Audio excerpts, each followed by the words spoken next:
कोणाचे नाव राहिले का पुकारायचे नाही का? हां, आता माऊलीचं मंदिर बरेच दिवस चालणार आहे. 2026ला फायनल होणार होतं आणि माझी पण इच्छा होती की दरवर्षी भगवानगडाला 51,000 रुपये द्यावं, म्हणून मी 2026साठी आणखीन एक 51,000 रुपयाचा आकडा देत आहे.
रूप पाहता लोचनी सुख झाले ओ साजनी, सुख झाले ओ साजनी, सुख झाले ओ साजनी. रूप पाहता लोचनी सुख झाले ओ साजनी, झाले ओ साजनी, सुख झाले ओ साजनी. तो हा विठ्ठल बरवा, तो हा माधव बरवा, तो हा माधव बरवा, तो हा माधव बरवा. तो हा विठ्ठल बरवा, तो हा माधव बरवा, तो हा माधव बरवा, तो हा माधव बरवा. बहुता सुकृताची जोडी म्हणून विठ्ठली आवडी, म्हणून विठ्ठली आवडी, म्हणून विठ्ठली आवडी.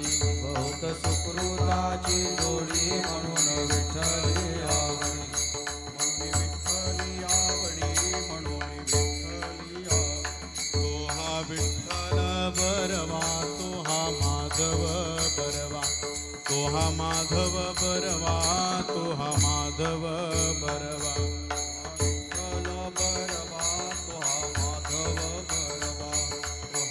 माधव बरवा, तो हा माधव बरवा. सर्व सुखाचे आगर बाप रखुमा देवीवर, बाप रखुमा देवीवर, बाप रखुमा देवीवर. सर्व सुखाचे आगर बाप रखुमा देवीवर, बाप रखुमा देवीवर, बाप रखुमा देवीवर. तो हा विठ्ठल बरवा, तो हा माधव बरवा, तो हा माधव बरवा, तो हा माधव बरवा. तो हा विठ्ठल बरवा, तो हा माधव बरवा, तो हा माधव बरवा, तो हा माधव बरवा. जय जय राम कृष्ण हरी, जय जय राम कृष्ण हरी जय जय राम कृष्ण हरी, जय जय राम कृष्ण जय जय राम कृष्ण हरी, जय जय राम कृष्ण हरी, जय जय राम कृष्ण हरी, जय जय राम. जय जय राम कृष्ण हरी, जय जय राम कृष्ण हरी, राम कृष्ण हरी, जय जय राम.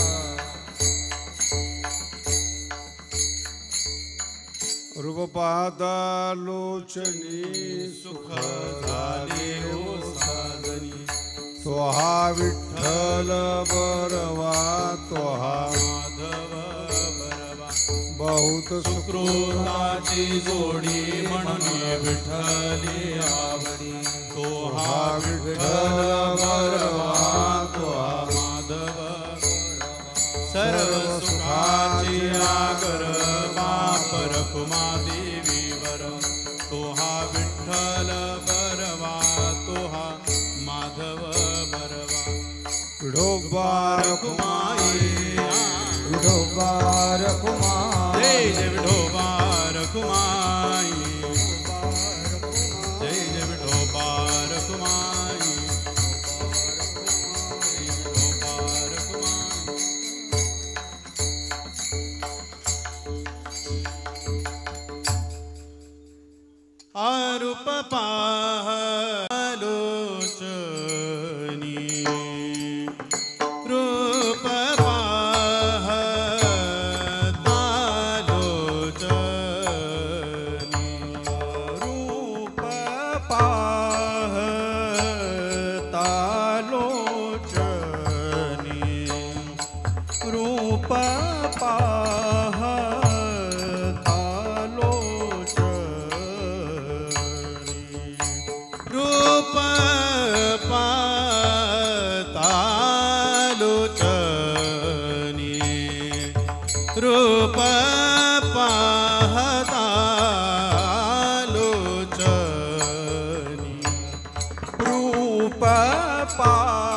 पाहता लोचनी रूप पाहता लोचनी सुख झाले ओ साजनी सुख झाले ओ साजनी तो हा विठ्ठल बरवा तो हा विठ्ठल बरवा सुख झाले ओ साजनी सुख झाले ओ साजनी तो हा विठ्ठल बरवा तो हा विठ्ठल बरवा तो हा माधव बरवा तो हा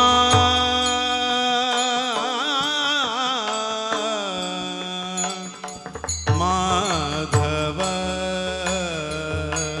बरवा तो हा माधव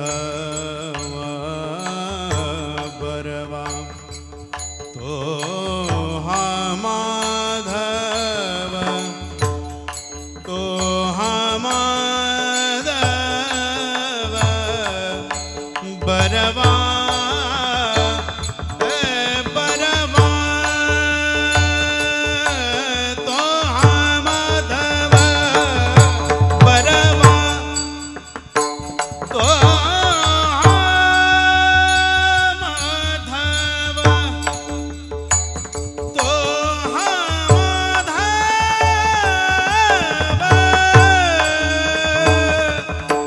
बरवा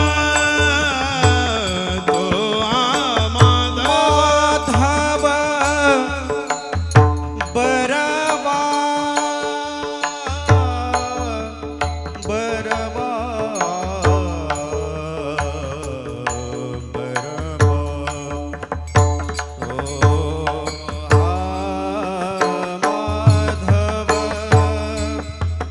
बरवा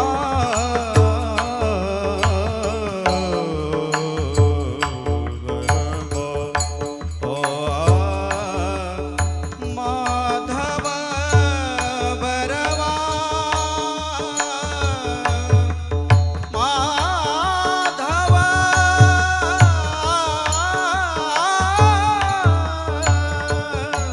बरवा तो हा माधव बरवा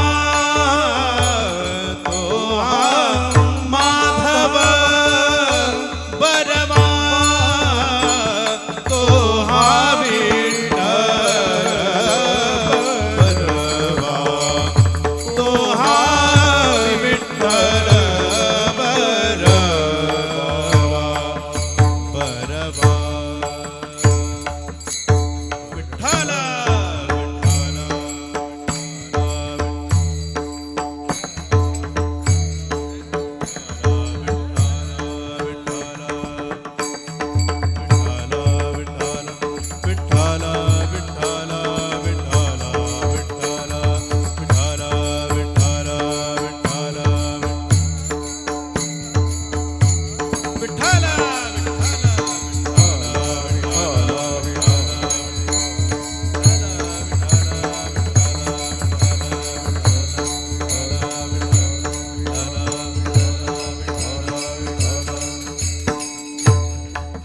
साजनी तो हा विठ्ठल बरवा तो हा माधव बरवा बहुत सुकृतांची जोडी म्हणून विठ्ठली आवडी तो हा विठ्ठल बरवा तो हा माधव बरवा सर्व सुखाचे आगर बाप रखुमा देवीवर तो हा विठ्ठल बरवा तो हा माधव बरवा विठ्ठल विठ्ठल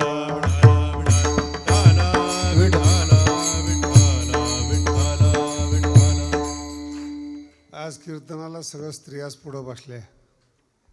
म्हटलं सगळे कीर्तन आपण पुरुषाकरता करतो, एखादं कीर्तन बाईवर असलं पाहिजे. स्त्रियांच्या ज्या काही भावना आहेत ते माऊलीने कशा अभिव्यक्त केलेल्या आहेत, तसं एखादा प्रसंग. आणि बाळापूरचं भाग घेत सगळ्या बायाच पुढे आहेत. विठ्ठल विठ्ठल.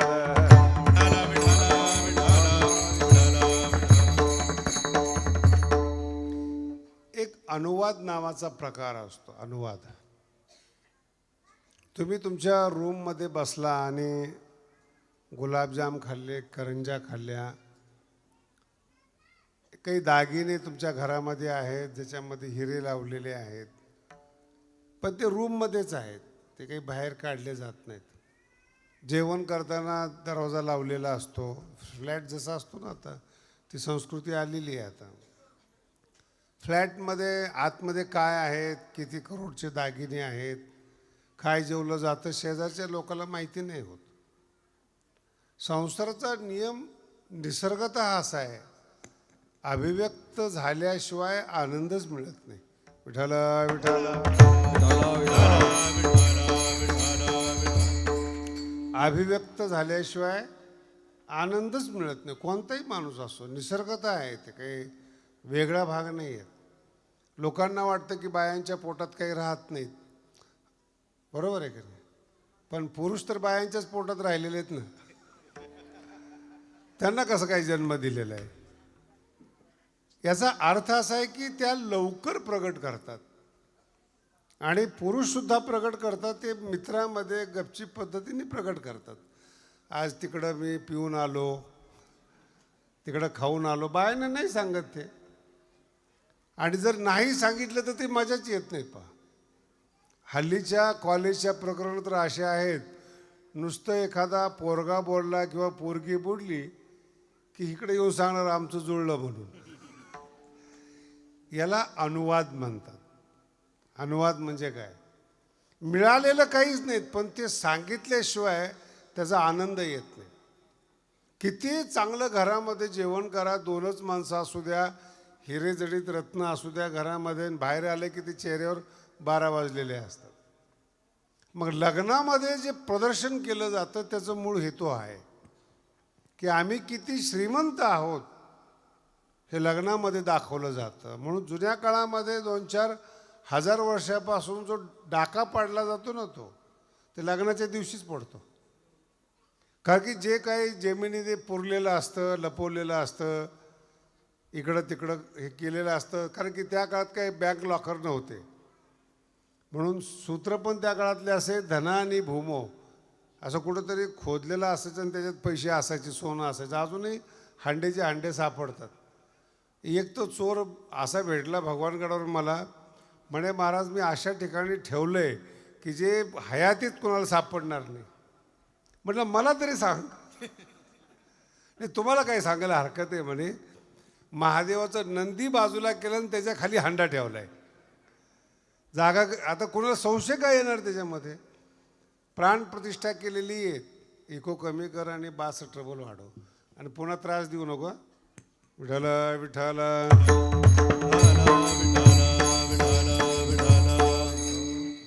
आता आपली संकल्पना आहे की मूर्तीची प्राणप्रतिष्ठा झालेली, त्या मूर्तीला कोणी हात लावत नाही. डाकूचं डोकं बघा तुम्ही, मग नंदीलाच बाजूला करून त्याच्या खाली खड्डा करून त्याच्या खाली ठेवलं आणि त्याच्यावर नंदी ठेवला. आता लोक कशाला म्हणतील नंदीच्या खाली हांडा आहे म्हणून? चोराचं डोकं आहे. असं बरेचसे ठिकाणं असतात की लोकांना वाटतं की आपण, ते लोक श्रद्धावान नसतात. डाकू असू द्या, नाही कळालं अजून. जुने जे डाकू होते ना, आता ते राजकारणी म्हणून पुढे आलेले आहेत. जुने जे होते ते घोड्यावर यायचे ना. आता जास्त बोललं तर पुन्हा केस नको व्हायला. कपडे बदलले, त्यांचा पेहराव बदलला. माणसाला लुटणं काय, देशाला लुटणं काय, अवैध संपत्ती जमा करणं, हा सगळा प्रकार डाकूमध्ये येतो, शोषणमध्ये येतो. शोषण केवळ धनाचंच असतं असं नाही, मनाचं पण असतं. काही काही माणसं असेत कितीही करा प्रसन्नच होत नाहीत. काहीही करा तुम्ही प्रसन्न होत नाहीत, काही ना काहीतरी कमी काढणार. त्यांची संगतच नको, थोबाडच पाहायला नको. जगातली आईच एक अशी बाई आहेत, बोबडं बोललं तरी कौतुक करते. आणि जग असं आहे, उत्तम व्याख्यान करा, जाताना म्हणतील बाबांनी हा पॉईंट टाकायला नको पाहिजे होता. 2 तास ऐकणार, ऐकायला येणार, आणि ऐकल्यानंतर आपण किती शहाणे आहोत हे पुन्हा लोकांना सांगणार. एवढा पॉईंट जरा चुकीचा आला, मग ऐकतो कशाला. मला एखादी ते यूट्यूबवरची कमेंट पाठवली, त्याच्यामध्ये लिहिलं होतं महाराजांनी असं बोलायला नव्हतं पाहिजे. त्याला म्हटलं त्याच्या खाली लिह, तू पुन्हा ऐकू नकोस. कशाला ऐकतोस. उणीव काढण्याची क्षमता म्हणतात त्याला, की मी कुठेतरी चांगला आहे, बुद्धिमान आहेत. आणि म्हणून तुम्ही अजूनही कल्पना करा आपली परंपरा कशी, कशा पद्धतीने आपली परंपरा चालते. लग्नाच्या दिवशीच सगळे दागिने बाहेर काढतात आणि डाकू त्या दिवशीच येतात. म्हणून त्या काळामध्ये अशी प्रथा आहे. बघा भारतीय संस्कृती कशी आहे. लोक अंधश्रद्धाळू समजतात, हा भाग सोडून द्या, कारण ते आंधळे त्यांना दिसणार तरी काय. मग लग्नाच्या दिवशी जो नवरदेव असतो तो घोड्यावर बसून येतो. आजही येतो, तो भाग सोडून द्या. आज त्याला आणतात घोड्यावर बसून. पण त्या काळामध्ये कमरेला खंजीर असायचं, तलवार असायची, टोप असायचा डोक्यावर, फेटा, आणि पोझिशनमध्ये असायचं, आणि नवरी सजलेली असायची. जर डाका पडायचा अंदाज आला तर ह्या नवऱ्याने नवरीची इज्जत आणि तिला पळवून नेऊ नये, तिचे दागिने नेऊ नये म्हणून किमान नवऱ्याला रेडी पोझिशनमध्ये ठेवणं म्हणजे घोड्यावर बसवू नये.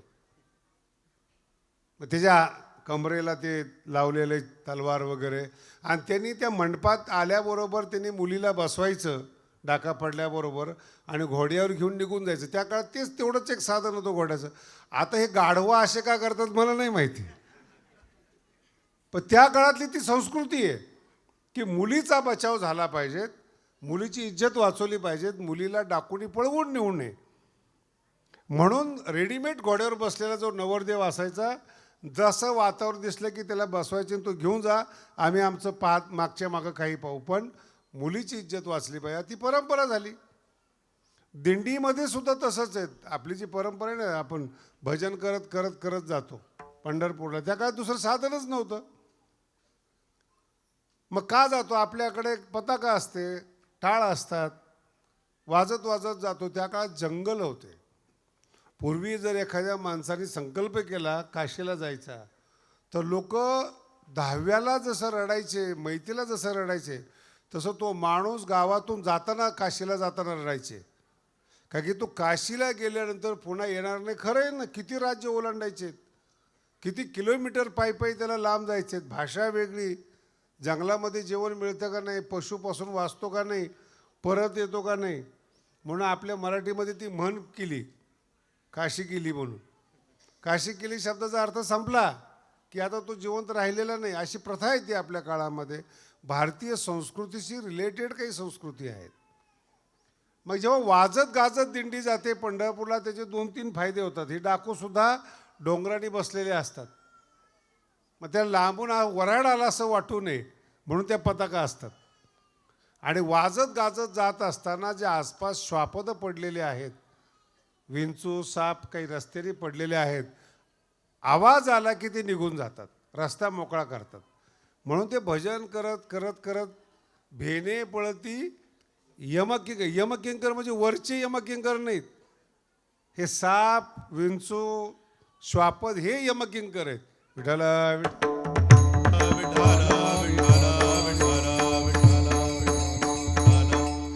यांच्यापासून तो सुरक्षा होते. ती आता प्रथा झाली. पुढं भविष्यामध्ये काय करावं काय नाही त्याची प्रथा निर्माण झाली. म्हणून आपल्यामध्ये काय भारतीय संस्कृतीमध्ये आपल्या संस्कृतीप्रमाणे प्रथा आहे. कशा करता आपण दिंडी करतो, कशा करता नवरदेव लग्नात बसवतो, हे सगळी प्रथा आहे. आणि हे सगळं करत असताना जे काही आपण आयुष्यात कमवलेलं असतं त्याचं प्रगट करण्याचा टाईम असतो. आणि जर तुम्ही प्रगट केलं नाही तर तुम्हाला आनंदच येत नाही. काही काही बायांच्या घरामध्ये 300-300 साड्या आहेत बरं. मी कमी बोलत असेल,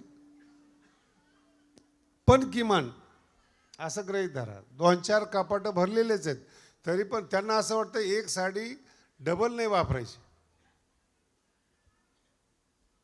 किती कपाटं भरले असतील त्यांचे त्यांना माहिती आहेत. आणि ती जागेवर कुसते बिचारे. नंतर मग ती भारी घेतलेली साडी 5-10 वर्ष कुजवते आणि मग दान करते. त्या दाखवल्यानंतर आनंद येतो. हा संसाराचा नियम आहे. याला प्रदर्शन म्हणतात. म्हणून तुम्ही आपण संसारामध्ये बघा, तुम्ही दागिने वगैरे वगैरे, तसं भोगल्याचा आनंद जर अनुवादित नाही केला तर त्याचा आनंद येत नाही. तुम्ही अमेरिकेला गेलात, तुम्ही तीर्थयात्रेला गेलात, मित्राला जर तुम्ही सांगितलं नाही आणि चर्चा नाही केली तर आनंद येत नाही त्याच्यामध्ये. आणि ह्याला मनुष्य अपवाद नाहीत. विठ्ठल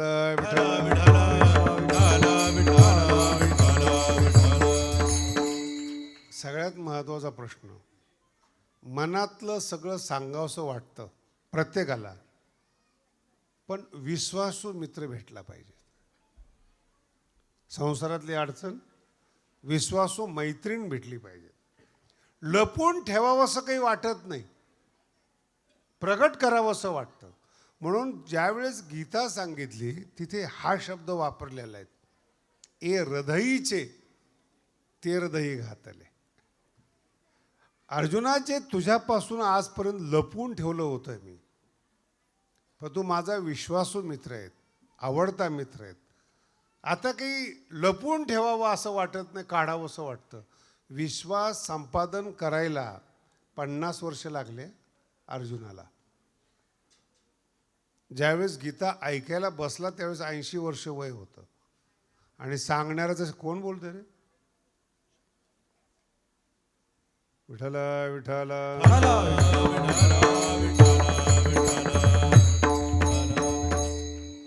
सांगणारा भगवान श्रीकृष्ण 100 वर्षाचा आणि जो ऐकणार आहे अर्जुन तो 80 वर्षाचा. इतकं विश्वासाचं नातं आहे. आणि मग जे काही जीवनातले सुखदुःख आहेत ते असं अनुवाद हलकं वाटतं माणसाला. खूप दुःख झालेलं आहे तर बोलल्याने हलकं होतं, तसं सुख वाढतं बोलल्याने. पण नाही, आता तुम्ही सगळ्या बाया आहेत, सगळे ऐकणारे आहेत, तुम्हाला माहिती आहे का, काही चांगली गोष्ट आहेत ना जवळच्या नातेवाईकाला सांगत नाहीत तुम्ही. लग्न जुळलं तरी सांगत नाहीत, पक्क होऊ द्या म्हणतात. फ्लॅट विकत घेतला, जमीन विकायला काढली, नाही सांगत. जवळच्या माणसावर विश्वास नाही. आणि एकदम जर जवळचा असेल ना, हळूच कानात जाऊन सांगणार त्याला, आज असं असं झालंय बरं का, आमच्या नवऱ्यांनी एवढा घपला केलाय, एवढं कमवून आणलेत. ते राहवतच नाहीत, आतला आनंद राहवत नाही. त्याला फक्त विश्वास लागतो. आणि मानवी जीवनात जर सगळ्यात कमतरता असेल ना जगण्यामध्ये, विश्वास नाही. मुलाचा आईवर विश्वास नाही, आईचा मुलावर विश्वास नाही, बापाचा नाही. जर इतक्या रक्तातल्या नात्यामध्ये विश्वास नाही तर भावकीवर काय विश्वास ठेवणार, परकीयांवर काय विश्वास ठेवणार. म्हणून जग आज जे अशांत आहेत त्याचं मूळ कारण विश्वास. मूळ कारण विश्वास नसणे, मूळ कारण. कुठेही जा, अहो तुम्हाला कल्पना नाही अजून, जेव्हा बाहेर जातात माणसं ना, तर त्या तिजोऱ्या आहेत,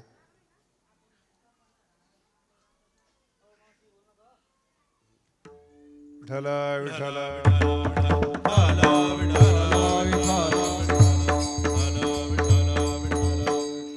फार पडद्यामागचे येते. विठ्ठल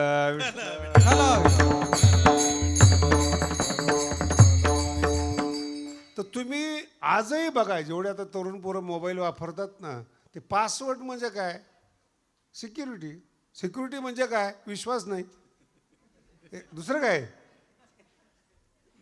वेबसाईट आहेत, बँकेची वेबसाईट आहेत, बँकेच्या साईट, काय विश्वास. म्हणून सगळ्यात जास्त भर आता सिक्युरिटीवर आहे. एक ज्ञानेश्वरी ऐकणारे एक माणूस होता, सिक्युरिटीची कंपनी त्याची, सिक्युरिटी. मी त्याला विचारलं नेमकं काय करतो. काय नाही, ज्यांनी बँक उघडली, ज्यांनी हे केलं त्याला मी सिक्युरिटी देतो. म्हणलं तुझ्यावर विश्वास आहे का नाही. म्हणे आमच्यावर ठेवून न ठेवून काय करणार तुम्ही. म्हणून पासवर्ड असेल किंवा काय असेल ही सिक्युरिटी. सिक्युरिटी म्हणजे अविश्वास. विठ्ठला विठ्ठला. तुमचं नशीब आहे बरं का, विक्षेप वगैरे होऊ देऊ नका. एक 5 मिनिटांमध्ये जे काय असेल ते बघा, नाही तर बाकीच्या लोकांना ऐकू देणार नाहीत पोरं. विठ्ठला विठ्ठला.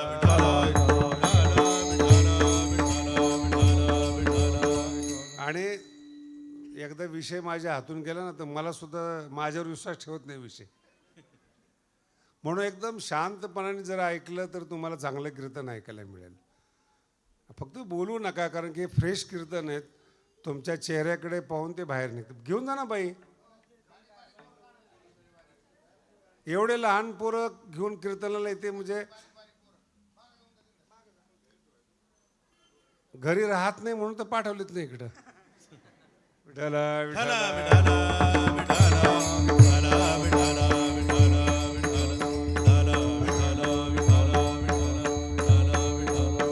खूप चांगला विषय सांगत होतो, निघून जातो बरं का डोक्यातून. ठीक आहे, जेवढा लक्षात येईल तुमचं नशीब जेवढं आहे, जेवढी वर्गणी तेवढा विषय.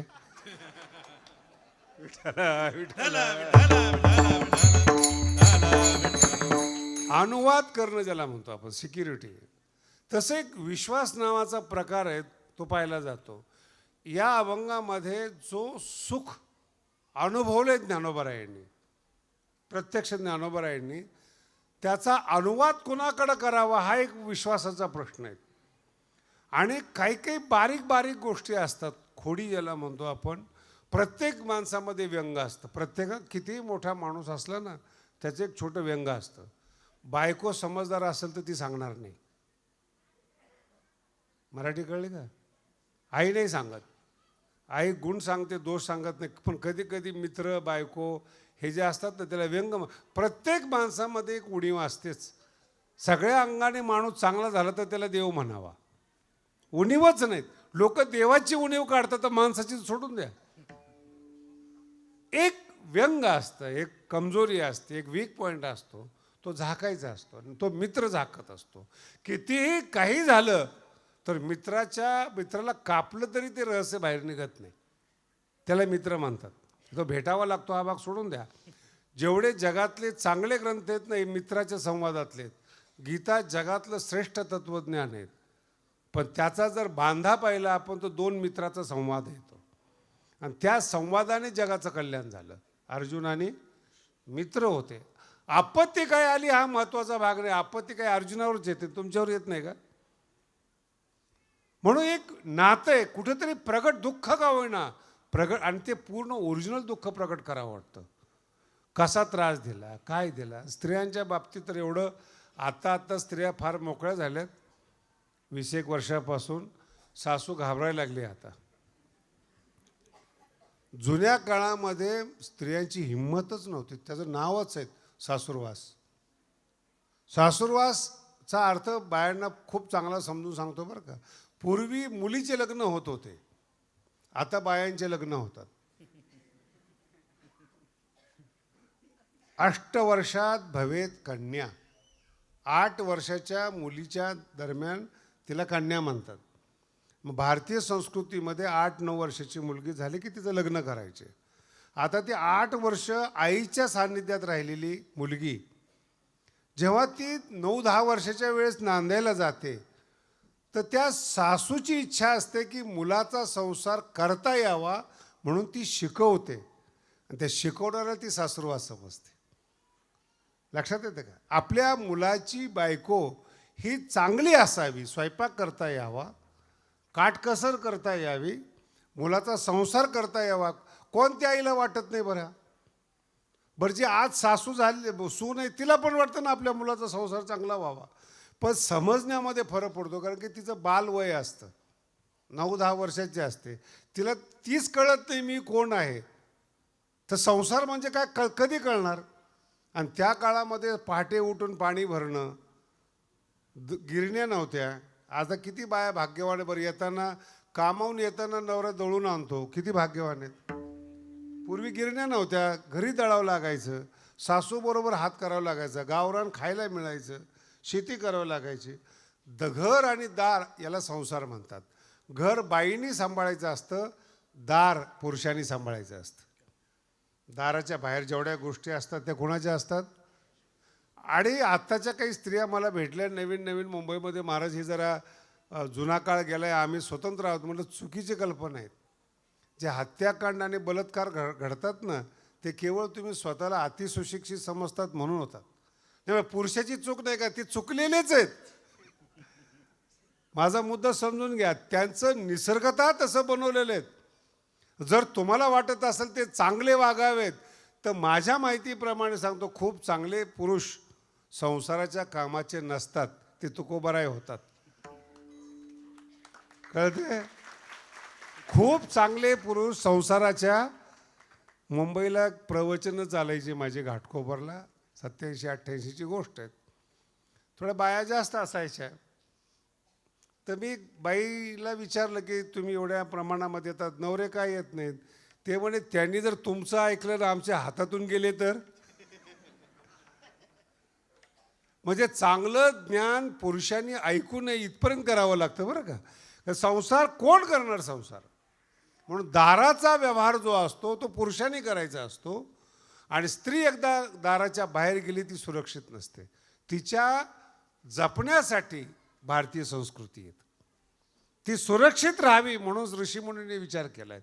घरात काही कमी कामं असतात का महाराज? मी माझ्या 2-3 डॉक्टर लोकांना सांगितले की तुम्ही डॉक्टरीन बायको करू नका, नाही तर दोघंही मिळून ढाब्यावर जाणार. जेवण कोण करणार घरामध्ये? दोघंही तुम्ही प्रॅक्टिस करताय, दोघंही हॉस्पिटल करतायत, पैसा येतो, अन्न येत नाही घरात. आणि स्त्रीनी बनवलेलं, नवऱ्यासाठी बनवलेलं अन्न स्वयंपाक आणि पुरुषासाठी बनवलेला, मुलासाठी बनवलेला स्वयंपाक, त्यातलं प्रेम वेगळं असतं. हॉटेलं इतकी मोठी मोठी उडले, तुम्ही जेवढे बसलेले पुरुष मंडळी आहेत वर्षभर खाऊ शकतात का हॉटेलमधलं? किती 5 स्टार मोठा असू द्या. घरचा स्वयंपाकात प्रेम आहे, आस्था आहे, टेक्निकनी बनवलेले आहेत की हे चांगलं लागावं म्हणून. आणि तिकडचं काय किती तेल टाकलेलं आहे, कसा तेल टाकलेलं आहे, काय काही संबंध नाही त्याचा. विठाला विठाला हा महत्वाचा भाग आहे.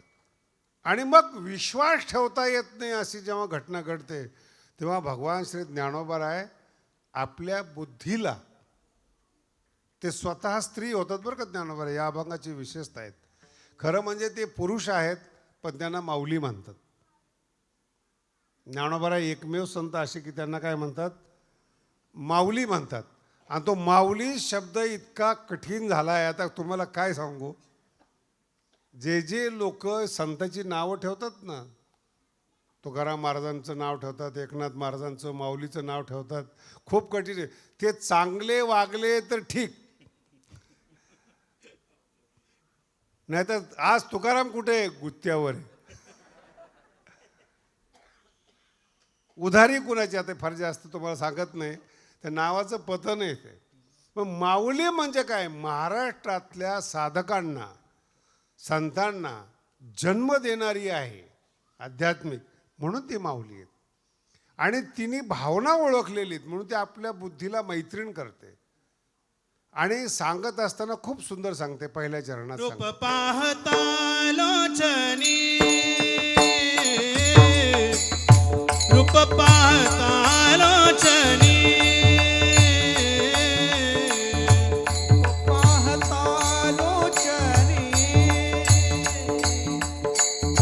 रूप पाहता लोचनी, सुख झाले व साजणी, सुख झाले व साजणी, साजणी तो हा विठ्ठल बरमा, बरमा तो हा विठ्ठल बरमा.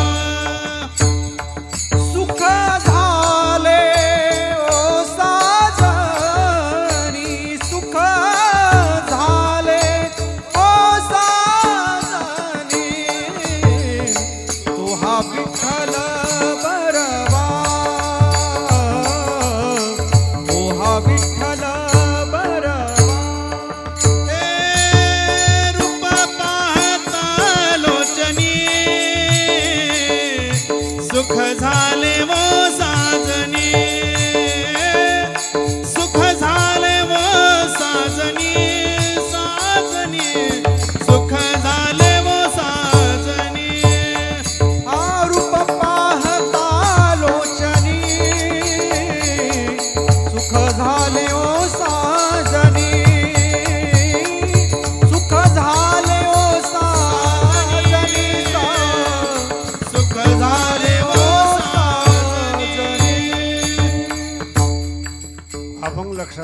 गोडा अभंग आहेत.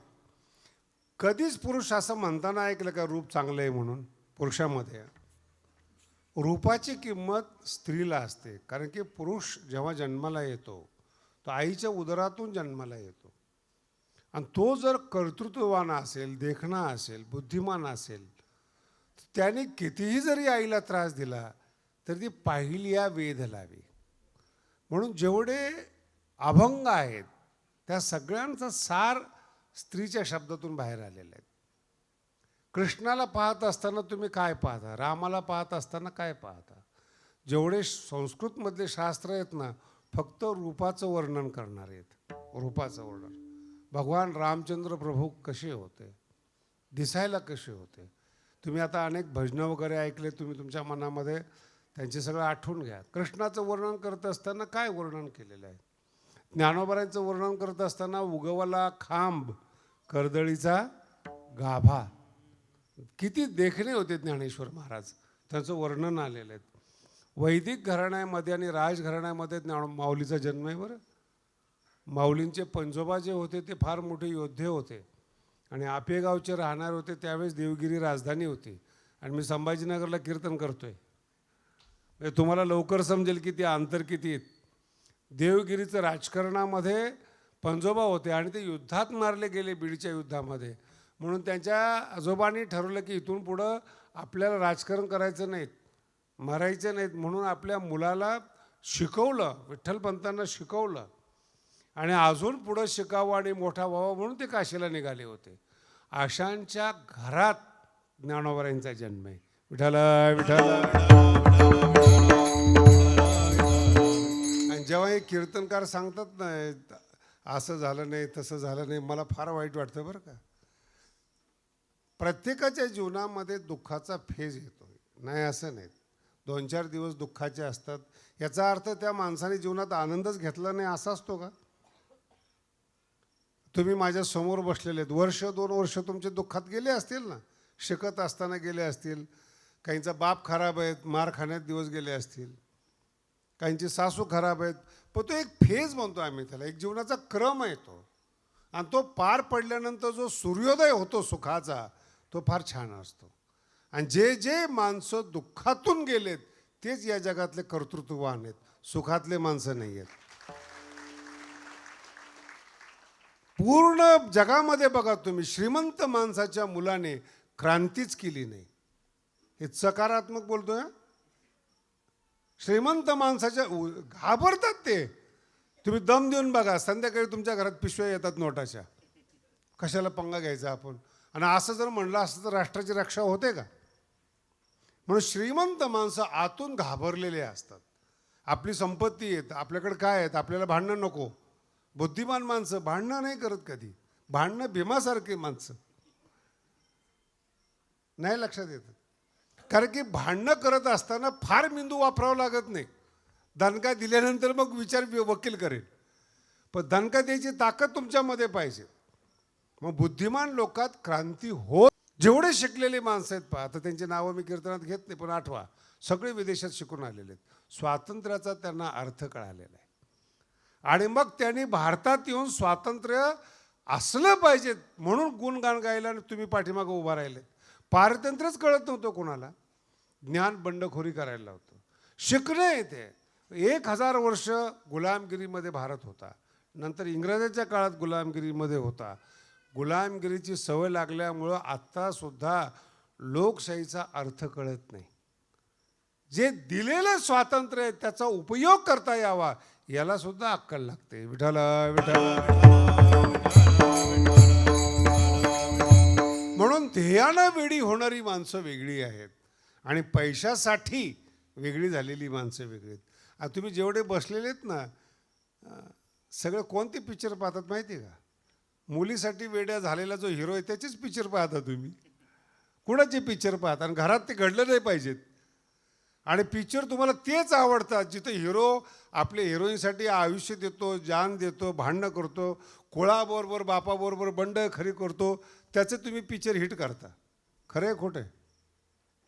बाप नको म्हणतो लग्न करायला, हिरो पाठीमागा लागतो, बंडखोरी करतो, आणि तीच बंडखोरी जर तुमच्या घरात झाली तर किती वाईट वाटतं तुम्हाला. म्हणून पुरस्कार करताना सुद्धा विचार करा की आपण चांगलं म्हणतो कुणाला. ज्याला चांगलं समजतो पिक्चरला ते आपल्यात घरात होता कामा नये. विठ्ठल विठ्ठल कळत नाही आपल्याला या गोष्टी. म्हणून संत संग देई सदा. चांगल्या लोकांच्या संपर्कात आपली मुलं आली पाहिजेत. चांगल्या संस्कारामध्ये मुलं राहिली पाहिजेत. आमच्या गडावर 200 मुलं आहेत महाराज. उद्या नोकरी लागो नाही तर लागो, दारू तर पिणार नाहीत, बापाला तर मारणार नाहीत, घराच्या बाहेर तर काढणार नाहीत. याला संस्कार म्हणतात, याला संगती म्हणतात. आणि ही संगती श्रीमंतामध्ये जी असते ते लपून असते, घाबरलेलं असतं अंतःकरण. पैसा आहे, प्रॉपर्टी, सत्ताधारी माणसाला दम देऊन बघा बरं तुम्ही, लगेच कॉम्प्रोमाइज करतात. काय पाहिजे ते तुम्हाला घ्या पण ग बस. बंड मोडण्याचा प्रयत्न करतात. ज्याच्याकडे आहे ते घाबरलेले आहेत. म्हणून त्यांच्या बाबतीतलं अंतःकरण मिळते. अंतःकरण मोकळंच करत नाहीत. म्हणून त्यांच्या चेहऱ्याकडे पाहिलं तर मोकळेपणा वाटत नाहीत.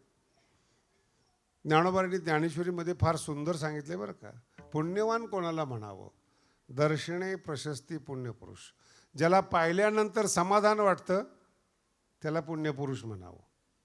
आणि तोच अभंग आहे. रूप पाहता म्हणजे कोणतं रूप पाहताना, पुण्यवानाचं रूप पाहत असताना, देवाचं रूप पाहत असताना. मग आणि स्त्रियांना जास्त माहिती आहे. ज्याचा चेहरा चांगला आहे त्याचं अंतःकरण चांगलं आहे. जे बुद्धिमान माणसं आहेत ना, चेहऱ्यावरून कळतात की याच्या मनात काय चाललेले आहेत. काय डोळ्यातून मनामध्ये प्रवेश करता येतो. आणि जो मनाचा मोकळा आहे ना त्याचाच चेहऱ्यावर आनंद असतो, इतरांच्या चेहऱ्यावर नाहीत.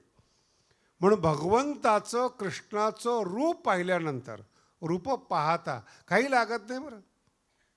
तुम्ही आता हे शहर आहे तुम्हाला माहिती आहेत, मुलींना आहे ना फक्त रूप लागतं. कन्या वर येते ना, तो किती श्रीमंत आहे, त्याच्याकडे किती गाड्या आहेत वगैरे काही लागत नाही.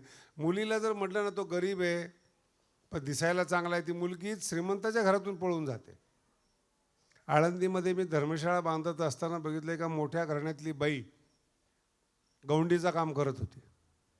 ते मलाही माहीत नव्हतं बाई होती. आता आळंदी आहेत नाही कळालं. ज्यांना कुठं स्थान नाही ते कुठे येतात, माऊली आहे ना, सगळ्याला पदरात घेते.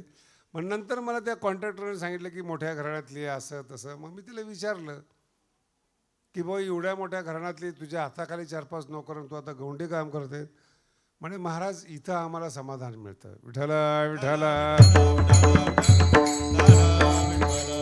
खोलवर विचार करा या गोष्टीचा. मन रमणं वेगळं आणि भौतिक श्रीमंती असणं वेगळं. भगवान श्रीकृष्णाचं जे रूप आहे ते वेगळं, ते आकर्षण वेगळं. जिथं समाधान आहेत, मानसिक समाधान आहे. श्रीमंत आहे पण बरोबर घेऊन जाऊन वाटत नाही, ते लय अवघड गोष्ट आहेत महाराज. त्याचे पुढे जाऊन सांगतो तुम्हाला, म्हणजे तुमच्या लक्षात येईल काय आहेत. जेवणाचं ताट आहेत ना त्याची ॲडव्हर्टाईज बघा तुम्ही. जेवण सुद्धा बाई हुशार असले ना तर देखणं जेवण मांडते. ताट स्वच्छ असतं, त्याच्यात पदार्थ सजवलेले असतात. पाहिल्यानंतर तोंडाला पाणी आलं पाहिजे, त्याला रूप म्हणतात. जेवण खाणं हा भाग वेगळा आहे. डोळ्याने सुद्धा जेवण केलं पाहिजे ही अक्कल फार कमी लोकांना आहेत. डोळे सुद्धा जेवतात, ते जे रूप आहेत. म्हणून तुम्ही बघा काय काय पिक्चर पहा तुम्ही, भाताची मूद आहे, त्याच्यावर वरण आहे, त्याच्यावर तूप आहे, आणि ते पाहिले की माणसाला भूक नसली तरी खायला जातो. कशाचं काम आहे ते? रूप पाहता विठ्ठला विठ्ठला. इच्छा नसताना इच्छा होते. महाभारतामध्ये एक प्रसंग फार सुंदर आहे. सूर्यपुत्र आहे ना कर्ण, त्याला काही बंधन आहे का कोणाचा पुत्र असा? सूर्यपुत्र आहे, दिसायला देखणं आहे, आणि राजकुमार आहे दुर्योधन, राजा युवराज आहेत. मान सत्ता पैसा दुर्योधनाकडे आणि रूप कर्णाकडे. मग कर्ण, आता कर्ण जर आला तर दुर्योधनाचं इम्प्रेशन पडत नव्हतं. मी महाभारतातलं सांगतोय बरं का. याला टेन्शन यायचं की मी युवराज आहेत, सत्ताधारी, लोक माझ्याकडे पाहत नाही, कर्णाकडे पाहतात. मग आता राजकारणी माणूस तो, त्यांनी लगेच कर्णाला बसायला पालखी आणली. कुठेही गेला, कर्णा मी पाय पाय चालेल, माझा मित्र आहेस तू, तुझ्यासाठी पालखी, झाकलेली पालखी बरं का. राजकारण कळालं का तुम्हाला? लोकांनी कर्णाकडे पाहू नये. विठ्ठला आमच्या गुरुजीची उंची थोडी कमी होती आणि त्यांचा एक दुसरा शिष्य होता, त्याची उंची जास्त होती, पंजाबी होता, धड धाकड होता. रस्त्याच्या उद्घाटनाला जेव्हा स्वामीजी गेले, याला घेऊन गेले. आता ते जे नवीन लोक होते त्यांना माहीत नाही स्वामीजींची उंची कमी, हात दिसायला देखणं, ते त्रिपुंड वगैरे लावलेलं, ते सगळ्या लोकांना वाटलं हाच महाराज आहे. सगळे हार त्याच्या गळ्यात घातले. स्वामीजी बाजूला उभे राहिले. रूप पाहता कशावरून कल्पना केली? एवढा मोठा राजा दुर्योधन, पण कर्णाच्या देखणेपणापुढं काही चालत नव्हतं. मग झाकून ठेवायचं त्याला. माझा मुद्दा वेगळा आहे महाराज. 5 पती असताना देखील कर्ण द्रौपदीला आवडावा, याला रूपाची ताकद म्हणतात. विठाला विठाला. हे झालं कातड्याचं रूप. हे झालं माऊलीचं आणि कृष्णाचं काय वर्णन करावं. इतकं सुंदर सुंदर श्लोक आहेत महाराज, आपला वेळ त्याच्यामध्ये जाईल. आणि एक लक्षात ठेवा, पाहिलिया वेध लावी बैसे जीवी जडोनी. ज्ञानोबांचाच अभंग आहे बरं का. पाहिलिया वेध लावी, ते रूप आहे, वेध लावतं, अंतकरणामध्ये येऊन बसतं, याला परमार्थ म्हणतात. रूप येवोनी डोळा बैसलेव. आणि ते एकदा हृदयामध्ये बसलं ना, तर ते रूप इतकं चांगलं रूप आहे, सुख झाले हो. आता जेवढ्या स्त्री बसलेल्या आहेत, एकदम साधं उदाहरण सांगतो. 2री 3रीला मुलगा आहे, शाळेमध्ये गेला, आणि जर 2 तास शाळेमध्ये गेला, ही शाळेतून आणायला गेली, लवकर जर पोरगा आला नाही, त्या आईचे डोळे बघायला पाहिजेत. रूप पाहताचा अभंग सांगतोय. मुलगा जर उशीर झाला यायला आतून, त्या आईचे डोळे कावरे बावरे होतात, आणि तो दिसला की डोळे स्थिर होतात. विठाला विठाला. दुसऱ्या चरणात सांगतात, तो हा विठ्ठल बरवा, तो हा विठ्ठवा.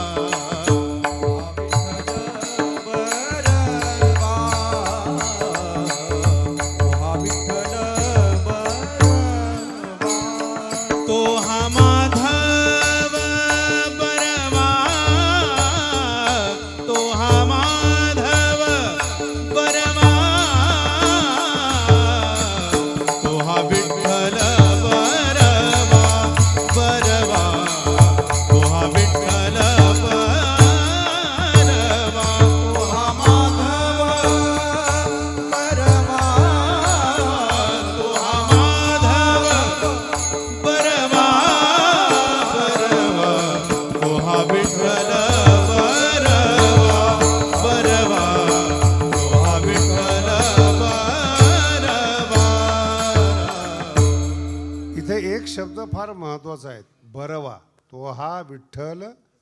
बरवा शब्द खूप अवघड आहे बरं का मराठीतला. तुम्ही चांगला शब्द वापरता, सुंदर शब्द वापरता. बरवा शब्द साहित्यिक वापरतात.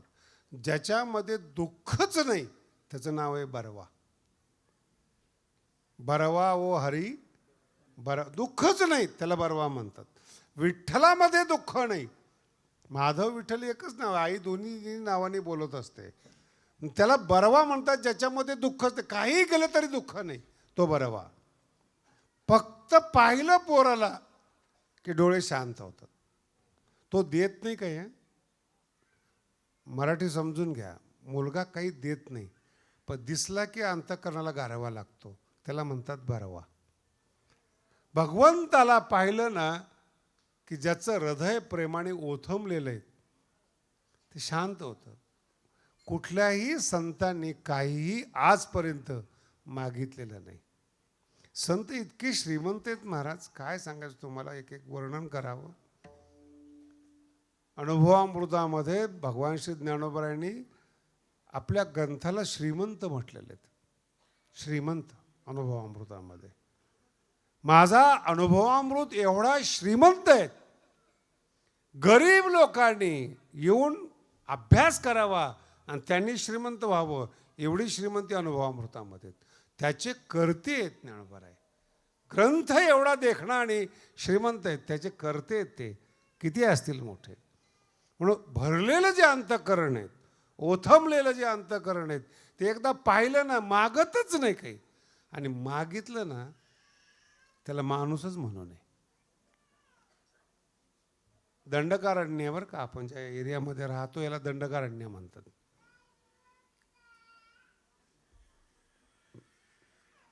जाऊ दे ना एखादं, जाऊ दे, पाठवा. विठाला विठाला.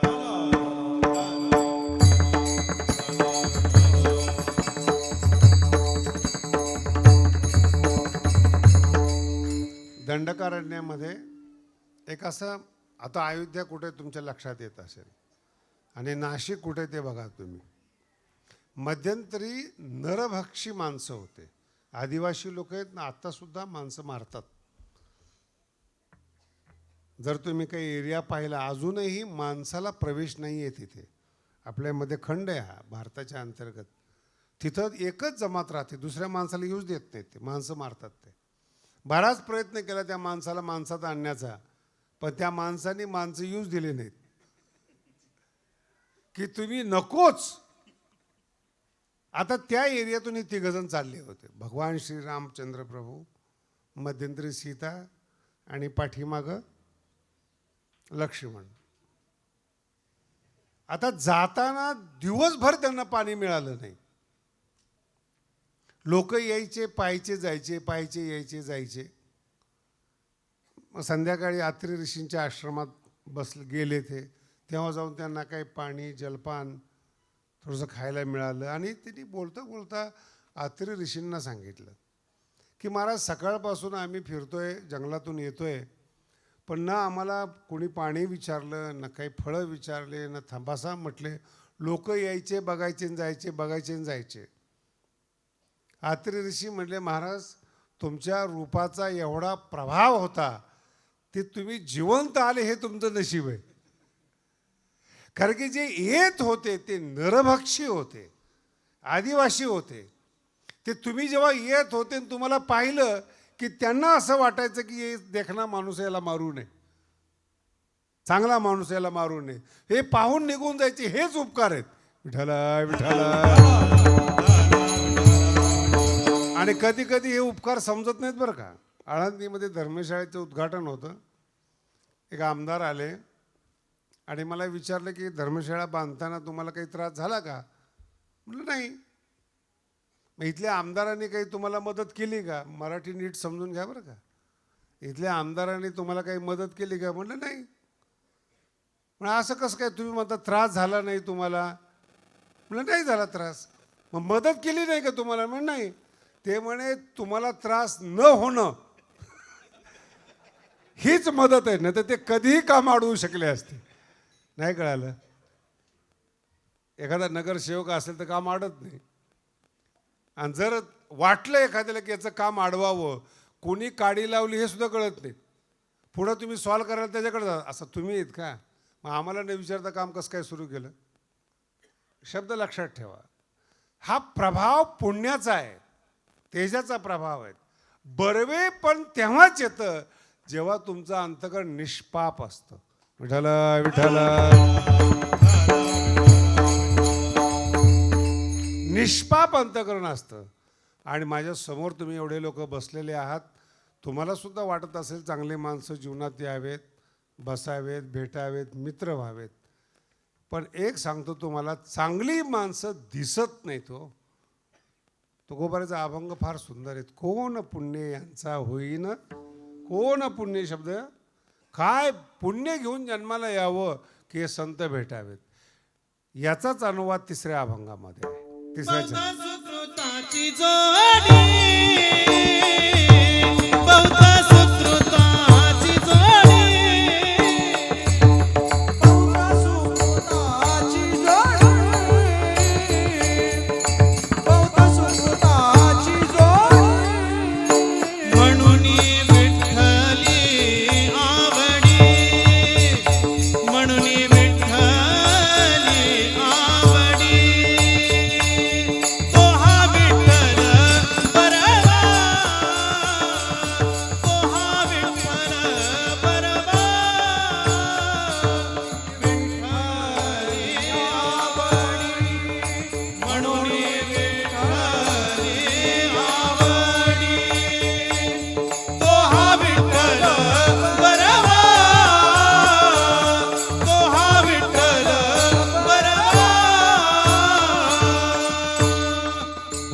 सुकृताची जोडी. बहुत सुकृत शब्दाचा अर्थ चांगलं कर्म. सुकृत जे करतो ते चांगलं कर्म. कोणाला त्रास न देणं, आपल्या मर्यादेत वागणं, आपल्या विधीपूर्वक वागण्याला सुकृत म्हणतात. आणि थोडं सुकृत नाही लागत चांगल्या माणसाला. बहुत सुकृताची जोडी. चांगली माणसं जीवनात भेटावी याला खूप मोठं पुण्य लागतं. तुम्ही माझ्या समोर बसलेले आहात. नको असणाऱ्या माणसाच्या गदारोळात तुम्ही राहता.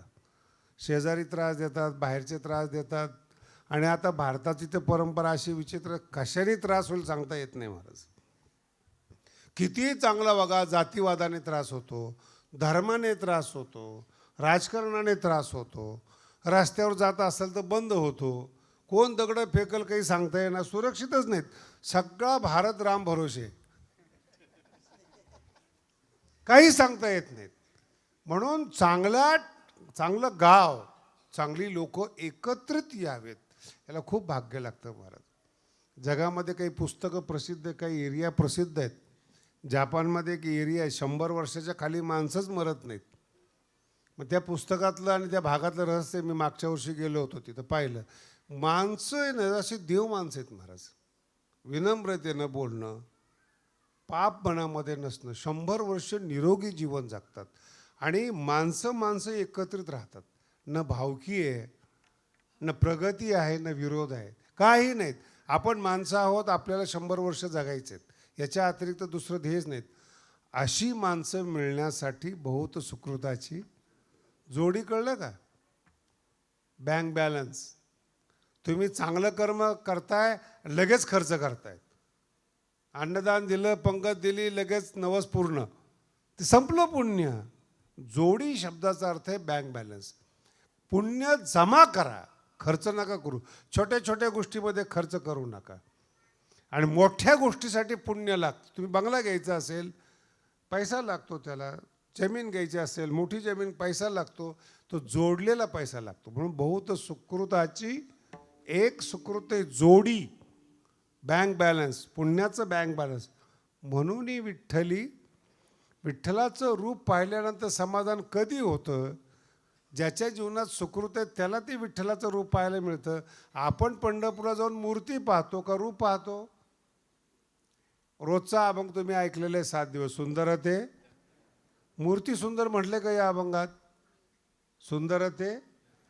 कधी आयुष्यात ध्यान लावलंय का तुम्ही विठ्ठलाचं? तर मग कसं ध्यान सुंदर दिसणार ते? तुम्ही गेले की ती मूर्ती पाहताय, ध्यान नाही पाहत. बहुत सुकृताची जोडी. म्हणून विठ्ठली आवडी. विठ्ठलात आवड निर्माण व्हावी. एक तुम्हाला अजून पुढचा टप्पा सांगतो. चांगले माणसं कळावे आणि ते भेटण्याची आवड व्हावी, याला पुण्य लागतं महाराज. चांगली माणसं कळतच नाहीत. ज्ञानोबाला त्रास झाला, तुकोबाला झाला, भगवान बाबाला झाला, त्याच्यापेक्षा जास्त त्रास शिवाजी महाराजांना झाला. आणि शिवाजी महाराजांना त्रास जवळच्या लोकांनी दिला. बाहेरचे लोक थोडीच गद्दारी करतात. जवळचा माणूस कधी काटा काढेल काही सांगता येणार? खूप अवघड गोष्ट आहे ते कीर्तनात सांगण्याचा विषय नाही. म्हणून ही आणि नंतर मग यांची पुण्यतिथी आणि जयंती होते. हयात असताना त्रास होतो. तुकोबाराला लिखाणाला स्वातंत्र्य नव्हतं, गाथा बुडवलंय. मी एवढे सुंदर सुंदर अभंग तुकोबाराने लिहिले. सुंदर ते ध्यान, समचरण दृष्टी, श्री आनंदा, एवढे अभंग सुद्धा बुडवावेत. किती म्हणजे तुकोबाराय न कळावेत. काय कारण त्याचं? सुकृत नाही, पुण्य नाहीत. कीर्तन कळायला सुद्धा पुण्य लागतं हो. मी मागाशी सांगितलं तुम्हाला, असे पिक्चर पाहतात जे आपल्या घरात त्या घटना घडू नये म्हणून तुम्ही सावध आहात. आणि त्याच घटना पाहायला तुम्ही पिक्चर हॉलमध्ये जाता. आणि जर एखादा आर्ट पिक्चर लागला, कलात्मक पिक्चर लागला, ते पिक्चर चालतच नाहीत. का? ठीक आहे, नैतिकता दाखवलेली, गुंडगर्दी दाखवली, मारामारी दाखवली. हे लहान लहान पोरांचं दुर्भाग्य आहे महाराज. मैदानी खेळ बंद झालेत आणि मोबाईलवर मारामारीचे खेळ खेळत आहेत. त्यांच्या मेंदूमध्ये लहानपणीपासून हिंसा जन्माला घालताय. तुम्हाला माहिती आहे तुम्ही काय पेरताय तुमच्या मुलामध्ये? ज्ञानेश्वरी पेरली, गाथा पेरला, काय संस्कार दिले? बाईला काम करायचं असतं, ते पोरगा ऐकत नसतं, मोबाईल देते, ते गेम करत बसतं. आणि गेम मारामारीचे आहेत. आणि ते मारामारी जर त्या मुलाच्या डोक्यात बसले तर आईबापाला मारलं नाही का ते? गल्लीबोळात शिकवलं काय त्याला तुम्ही? त्याच्या कच्च्या मेंदूमध्ये दुश्मन बसवलेत तुम्ही, वाईट बसव. तुम्ही किती प्रयत्न करा त्याच्या मेंदूतून जातच नाही. म्हणून चांगल्या घरात जन्माला येण्याकरता सुद्धा पुण्य लागतं. आणि चांगलं ठिकाणी चांगली माणसं कळावीत, घरात आलेली माणसं कळावी, याच्याकरता सुद्धा भाग्य लागतं. बहुत एवढं वाक्य लक्षात ठेवा, सुकृताची जोडी. दारूच्या गुत्थ्यावर जायचं आणि संतांनी भेटावं असं इच्छा करायची, मूर्खपणाचं लक्षण आहे.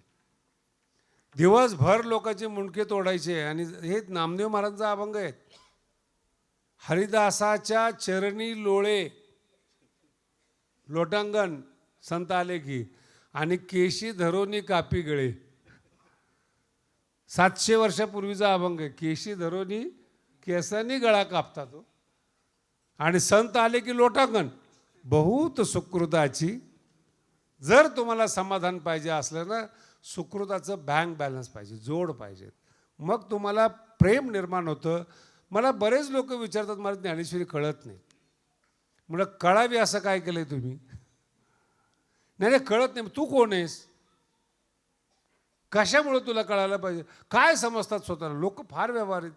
माझं ते वन विभागाचं एक काम चालू आहे, आणि एकाला पुण्यामध्ये उद्घाटन करायचं होतं माझ्या हातून. आणि त्यात मला ते सगळं टेक्निकली माहिती आहे. मग त्याने ते वन विभागाच्या अधिकाऱ्याला गोड बोलला.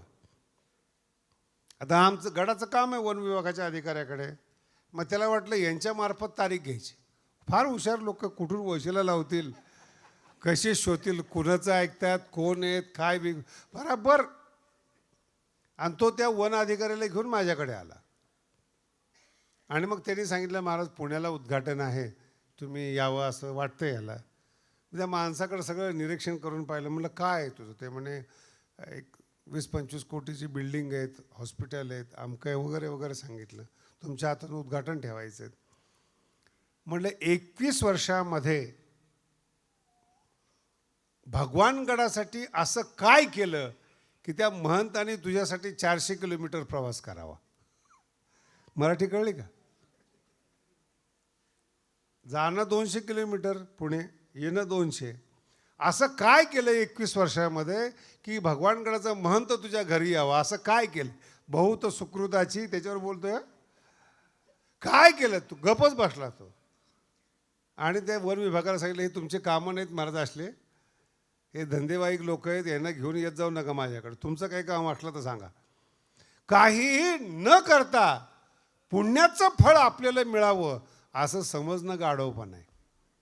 काहीही न करता एक सेव घ्या. आता हल्ली तर त्या महादेवाला एवढा त्रास आहे महाराज, कुणाचं ऐकलंय काय ऐकलंय मला नाही माहिती. कधी त्याला शिवरात्रीशिवाय पाणी आणि फुलं मिळाले नाहीत. रोज बिचारा आंघोळ करतोय तो. बरं मला सांगा, एवढं महादेवाला सगळं वाहिलं, कुणाचं कल्याण झालंय का? तुम्ही काही देवाला मूर्ख समजता का? बेलपत्र दिलं, पाणी वाहिलं की महादेव प्रसन्न व्हायला. एवढं वेड आहेत का देव? आणि एवढा सनातन धर्म वेडा आहे का? बहुत सुकृताची. चांगलं कर्म करा, मंदिरात जाऊ नका. मंदिरातला देव घरी येतो. नलगती सायास जावे वनांतरा, सुखे येतो नारायण सुखे येतो नारायण सुखे येतो नारायण सुखे येतो. हे तुकोबरायचं वाक्य आहे. नलगती सायास वनांतरा जावे. घर सोडून वनांतराला जायची गरज. सुखे येतो घरा येतो. सुकृताची जोड पाहिजे. घरात चांगलं वागा, कोणाचं वाईट करू नका, कोणाला जळू नका, कोणाच्या संपत्तीवर जळू नका. जळून जळून तुमचं अंतःकरण काळं पडून जाईल आणि चेहरा पाहिला की पुन्हा चप्पल काढावी वाटेल. बहुत सुकृताची. रोज सत्कर्म करा. आणि सत्कर्म शब्दाचा अर्थ कोणाविषयी वाईट विचार न करणं. सत्कर्म म्हणजे फार मोठी गोष्ट नाही. रोज यज्ञ करा, या करण पंक्ती द्या, याला सत्कर्म नाही म्हणत. हे फार सुंदर बरं का. ज्ञानोबांचे फार अभंग गोड आहेत. सत्कर्म किंवा हे काय, तुम्ही तुमचं जीवन व्यवस्थित आपुली आपण करा, याला सत्कर्म म्हणतात. कोणावर जळू नका, कोणावर बोलू नका, त्याला सत्कर्म म्हणतात. आणि ते सत्कर्माची जोड म्हणजे जोडी नाही बरं का, बॅलन्स वाढलं तुमचं की या जगातलं जे सुख आहेत त्याचा आधार असणारा पांडुरंग परमात्मा तुम्हाला आशीर्वाद दिल्याशिवाय राहत नाही. सर्व सुखाचे आगर, सर्व सुखाचे आगर, सर्व सुखाचे आगर,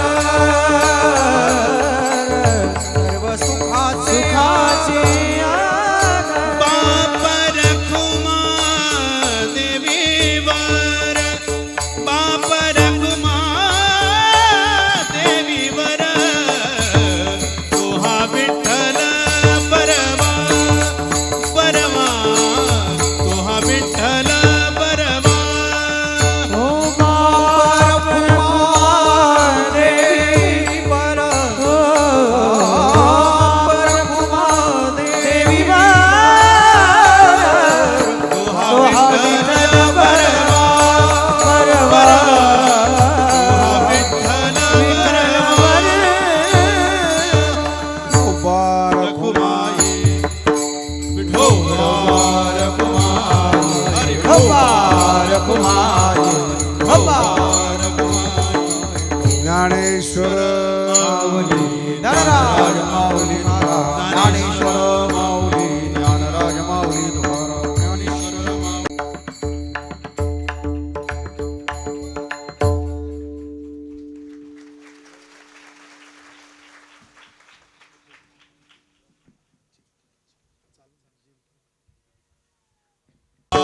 बोलिले करू वेडे बापुरी उत्तर करा, क्षमा अपराध महाराज तुम्ही सिद्ध, नाही उच्चारिला अधिकारी आपुला करा, क्षमा अपराध महाराज तू. हरी तुका म्हणे ज्ञानेश्वरा, राखा पाया वैकुंठ करा करा, क्षमा अपराध महाराज तू. ज्ञानदेव तुकाराम, ज्ञानदेव तुकाराम, ज्ञानदेव तुकाराम, तुकाराम,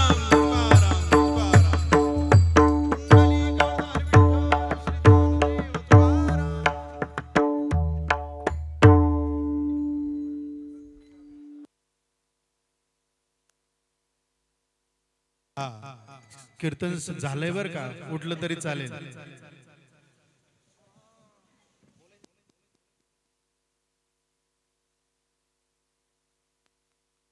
सूचना जाता जाता आहे का? सकाळी ठीक 10 ते 12 या वेळेमध्ये प्रकाश महाराज साठे यांचं कीर्तन होईल. सकाळी 7 वाजता मिरवणूक निघेल.